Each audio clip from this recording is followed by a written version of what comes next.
মেঘনাপাড়ের আশুগঞ্জ ধান মোকাম দেশের পূর্বাঞ্চলের অন্যতম বৃহৎ ধান বাণিজ্য কেন্দ্র। এখান থেকেই জেলার শতাধিক চালকলে সরবরাহ হয় হাওড় অঞ্চলের ধান। কিন্তু এবারের চিত্র ভিন্ন। হাওরের টানা বৃষ্টি ও উজানের ঢলে দীর্ঘ সময় পানিতে ডুবে থাকায় ধানের গুণগত মান মারাত্মকভাবে ক্ষতিগ্রস্ত হয়েছে। ফলে ধানের দুর্গন্ধ তৈরি হচ্ছে এবং চাল হয়ে যাচ্ছে লালচে বর্ণের, যার প্রভাব পড়েছে বাজার দরেও। ভালো মানের ধানের সরবরাহ কমে যাওয়ায় দামও নিম্নমুখী। ঠান্ডার সমস্যা হলো এটা, পানি আয়া গুলা নামছে, পানি টেলা দিছে, বাস ধান চল গেছে গা। মেশিন দিয়ে কাটাইতেছে না, লেবারও কাটতেছে না। ধান আইছে গেরা ধরছে মাড়ি গেছে গা পচ্চা, নিতেনে ভাত খাওন জানা। এরপরে চাল জায়গা ভাঙ্গিয়া এক সিরাইল বাংলে হুই 70 বস্তা 80 বস্তা খালিটা গন্ধ করে ভাত মানে। ধান চুইরা দেয় তামড়ি বসতে লাল, তো অনেক প্রতি মনে 200 টাকা কমাই দিচ্ছে। চাল তো মিলে চাল তো বেচাতো না, তামড়ি চাল তো দাম কমাই বেচবো, আমরাও কমাই দিচ্ছি। তাতে আমার ব্যাপারে কিছু লস হবে।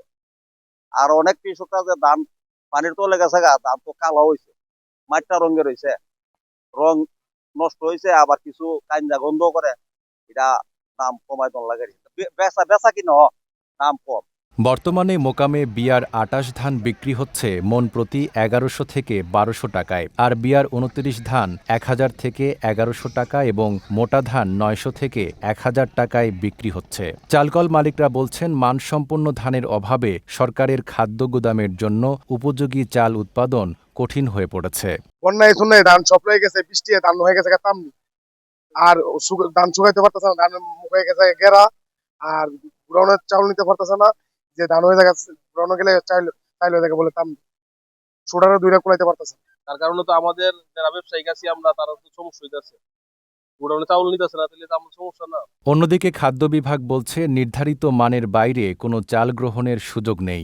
চাউলটা কিছুটা লাল হয়ে যাচ্ছে, একটু লালচে বর্ণ ধারণ করছে। মানে হাওরের ধানটা দিয়েই আমাদের আশুগঞ্জ এবং আমার ব্রাহ্মণবাড়িয়ার যে সংগ্রহটা, মানে মিলাররা চাউল করে ছাঁটাই করে, এই চালটা একটু লালচে বর্ণের হয়ে যাচ্ছে। তো এই মিলারতে সব মিলাররাই একটা অনুরোধ করতেছে যে আমাদের চাউল লাল হয়ে যাচ্ছে। আমাদের বিনির্দেশের মধ্যে এই লালচে চালটা আসলে নেওয়া। চলতি বোরো মৌসুমে ব্রাহ্মণবাড়িয়ায় 11,055 টন ধান এবং 69,272 টন সিদ্ধ ও 4,993 টন আতপ চাল সংগ্রহের লক্ষ্যমাত্রা নির্ধারণ করেছে খাদ্য বিভাগ।